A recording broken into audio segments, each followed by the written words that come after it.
जय श्री हरि मित्रों, आपका फिर से श्रीमद् भागवत महापुराण की महान यात्रा में स्वागत है। आज हम प्रथम खंड प्रथम स्कंद के तृतीय अध्याय भगवान के अवतारों का वर्णन सुनेंगे। जैसा कि आप सभी जानते हैं कि भगवान विष्णु ने इस सृष्टि के आरंभ से ही इस धरा के उत्थान के लिए, हमेशा ही दुष्टों के विनाश के लिए बहुत सारे अवतार लिए और उन्हीं अवतारों का वर्णन आज हम क्रमबद्ध रूप से करेंगे। श्री सूत जी कहते हैं, सृष्टि आदि में भगवान ने लोकों के निर्माण की इच्छा की।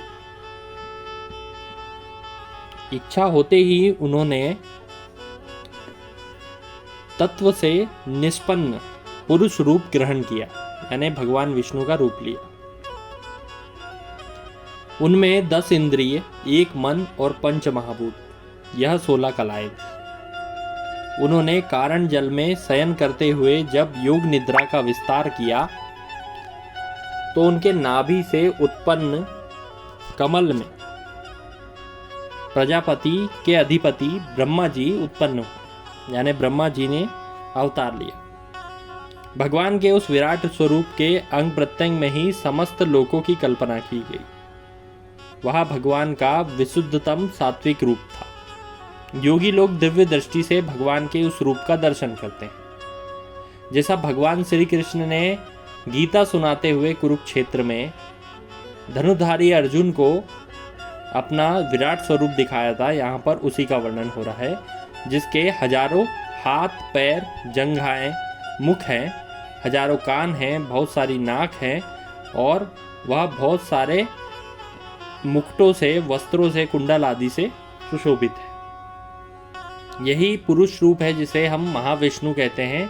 यह आदि नारायण भी कहलाता है। यह अनेक अवतारों का अक्षय कोश है। इसी के छोटे छोटे अंश से देवता, पशु पक्षी, मनुष्य आदि योनियों की सृष्टि होती है।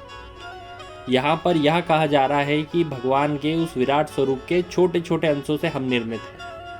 हम भी भगवत रूप हैं और जो आपको जीव जंतु दिखाई देते हैं वो भी कहीं ना कहीं भगवत का रूप है, उसमें अंश उपस्थित है ईश्वर का।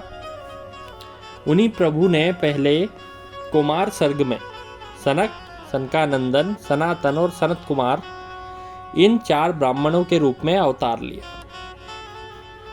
ये सर्वप्रथम अवतार थे भगवान के। इन्होंने अखंड ब्रह्मचर्य का पालन किया।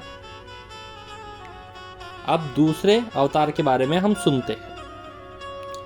जब पृथ्वी रसातल में जाने लगी तो पृथ्वी को निकालकर लाने के विचार से पृथ्वी को रसातल में पहुंचाने वाला था हिरण्याक्ष।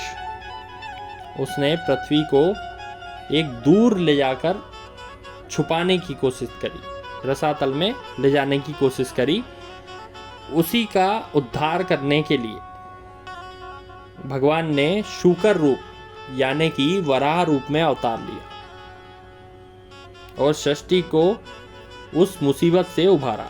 ऋषियों की सृष्टि में उन्होंने देवर्षि नारद के रूप में तीसरा अवतार ग्रहण किया और सात्वत तंत्र का, जिसे नारद पांचरात्र भी कहते हैं, उपदेश दिया। उसमें कर्मों के द्वारा किस प्रकार से कर्म बंधन से मुक्ति मिलती है, इसका वर्णन है। धर्म पत्नी मूर्ति के गर्भ से उन्होंने नर नारायण के रूप में चौथा अवतार ग्रहण किया। इस अवतार में उन्होंने ऋषि बनकर मन और इंद्रियों का सर्वथा संयम करके बड़ी कठिन तपस्या करी। 5वें अवतार में वह सिद्धों के स्वामी ऋषि कपिल के रूप में अवतरित हुए। तत्वों का निर्णय करने वाले सांख्य शास्त्र, जो समय के साथ से अपने मूल स्वरूप को खोता गया, उसका निर्माण किया। आसुरी नामक ब्राह्मण को उपदेश भी दिया। अनुसुईया के वर मांगने पर छठे अवतार के रूप में वह अत्रि की संतान दत्तात्रेय हुए। इस अवतार में उन्होंने अलर्क एवं प्रहलाद आदि को ब्रह्म ज्ञान का उपदेश दिया। 7वीं बार प्रजापति रुचि की अकुति नामक पत्नी के यज्ञ के रूप में उन्होंने अवतार ग्रहण किया। अपने पुत्र याम आदि देवताओं के साथ स्वयंभू मनवंतर की रक्षा करी। राजा नाभि की पत्नी मेरु देवी के गर्भ से ऋषभ देव के रूप में उन्होंने 8वां अवतार लिया। इस रूप में उन्होंने परमहंसों का वह मार्ग जो सभी आश्रमियों के लिए वंदनीय है वह दिखाया। सभी आश्रमियों का अर्थ मतलब किसी आश्रम में रहने वाले लोगों के बारे में नहीं हो रहा है। यहाँ पर सभी आश्रम मतलब जो हम अलग अलग उम्र के पड़ाव में होते हैं उसके बारे में वर्णन किया गया है। जो 4 आश्रम की प्रथा हमारे यहाँ चली आती है। ऋषियों की प्रार्थना से 9वीं बार वे राजा पृथु के रूप में अवतरित हुए। पृथु राजा के नाम पर ही इस धरा का नाम पृथ्वी है, यह आपको ज्ञात होना चाहिए। और यह अवतार बड़ा चमत्कारी था। उन्होंने पृथ्वी से समस्त औषधियों का दोहन किया। चाक्षुष मनवंतर के अंत में जब सारी त्रिलोकी समुद्र में डूब रही थी, ये प्रलय की बात हो रही है,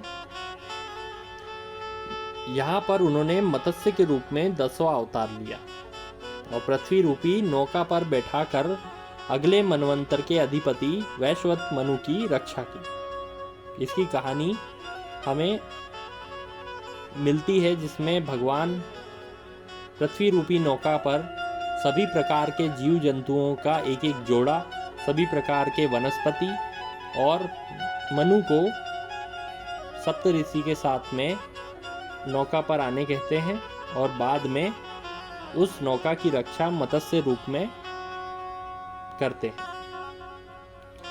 जिस समय देवता और दैत्य समुद्र मंथन कर रहे थे उस समय 11वां अवतार कच्छप रूप में भगवान ने मंदराचल को अपनी पीठ पर धारण कर लिया। 12वीं बार में धन्वंतरी के रूप में अमृत लेकर समुद्र से प्रकट हुए। 13वीं बार में मोहिनी रूप का धारण करके दैत्यों को मोहित करते हुए देवताओं को अमृत पिलाया। 14वें अवतार में भगवान नरसिंह रूप में अवतरित हुए, प्रहलाद की रक्षा करी और दैत्यराज हिरण्यकश्यपु की छाती अपने नखों से फाड़ दी। 15वीं बार भगवान वामन का रूप धारण करके भगवान ने दैत्यराज बलि से यज्ञ में 3 पग भूमि मांगी, जिसमें 2 पग तो स्वर्ग और पृथ्वी आ गई और तीसरे पग की जब जगह नहीं बची तो उन्होंने बलि के सिर पर अपना पैर रखकर उन्हें पाताल का राजा बनाया। इस प्रकार दैत्यों का राज इस धरती से समाप्त हुआ। 16वें अवतार में उन्होंने परशुराम का अवतार ग्रहण किया और क्रूर क्षत्रियों से ब्राह्मणों की और सर्वसाधारण समाज की रक्षा की। 17वें अवतार में सत्यवती के गर्भ से पाराशर जी के द्वारा वे व्यास रूप में अवतरित हुए। उस समय लोगों की समझ और धारणा शक्ति कम देखकर उन्होंने अपने वेद रूप वृक्ष की कई शाखाएं बना दी।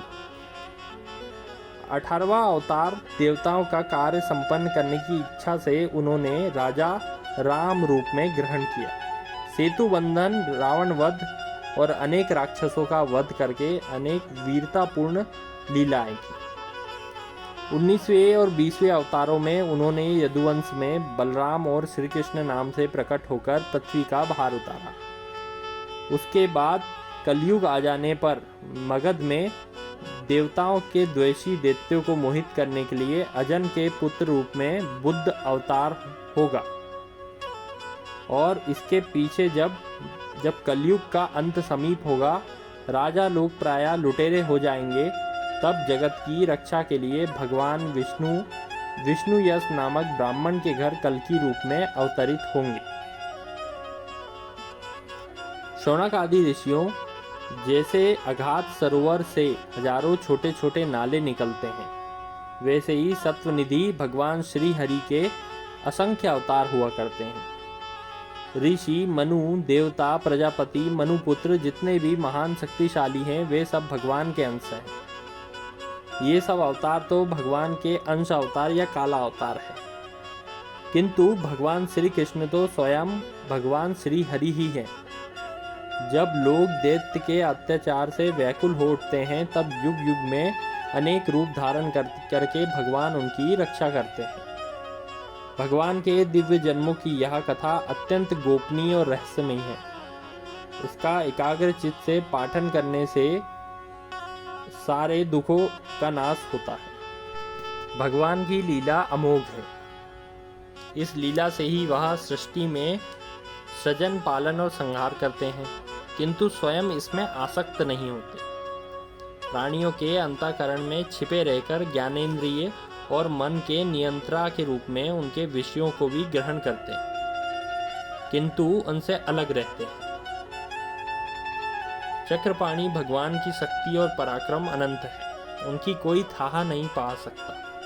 उनके स्वरूप को और उनके लीला के रहस्य को वही जान सकता है जो निरंतर निष्कपट भाव से उनके चरण कमलों के दिव्य गंध का सेवन करता है और उनकी सेवा करता है।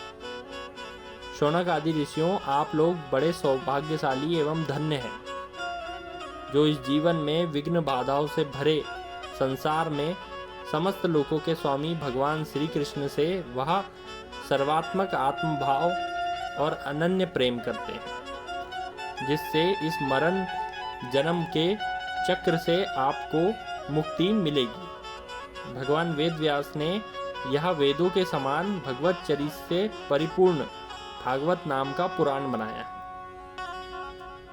उन्होंने इसमें सारे वेद और इतिहासों का सार संग्रह किया है। सुखदेव जी ने राजा परीक्षित को यह सुनाया था। उस समय वे परम ऋषियों से घिरे हुए आमरण अनशन का व्रत लेकर गंगा तट पर बैठे हुए। भगवान श्री कृष्ण जब धर्म आदि ज्ञान के साथ अपने परम धाम को पधार गए, तब इस कलयुग में जो अज्ञान रूपी अंधकार से लोग अंधे हो रहे हैं, उनके लिए यह पुराण सूर्य के समान प्रकट हुआ है। शौनक आदि ऋषियों, जब महान तेजस्वी सुखदेव जी महाराज वहाँ इस पुराण की कथा कह रहे थे, तब मैं भी वहाँ बैठा था। वहीं मैंने उनकी कृपा पूर्ण अनुमति से इसका अध्ययन किया। मेरा जैसा अध्ययन है, मेरी बुद्धि ने जितना इसे ग्रहण किया है, उसी अनुसार मैं आपको सुनाऊंगा। इसी प्रकार यह तृतीय अध्याय समाप्त होता है।